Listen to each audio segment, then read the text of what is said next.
Opposition supporters in the former Soviet Republic of Belarus have clashed with police over the outcome of the presidential election.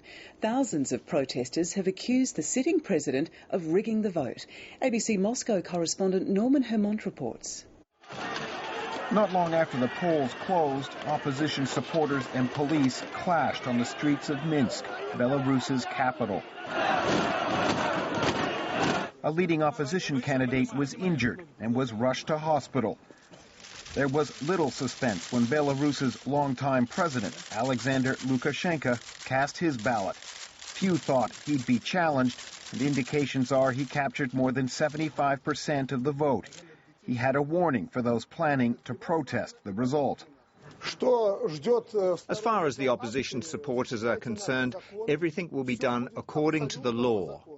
Hundreds of European-backed observers monitored the vote, part of an attempt by Belarus to boost its democratic credentials.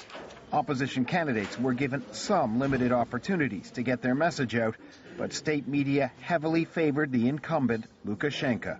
A big part of his appeal this time around was built on taking aim at Russia.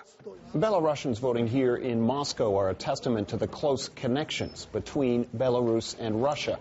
But political relations between the two countries have often been hostile, and that tension has been masterfully exploited by Alexander Lukashenka. This analyst says standing up against Russia has been a political masterstroke.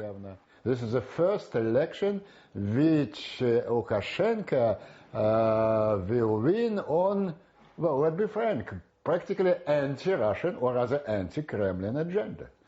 For the man once dubbed Europe's last dictator, now comes the hard part. The election is over. Alexander Lukashenka has to convince Europe and the world the vote wasn't a fraud. Norman Hermont, ABC News, Moscow.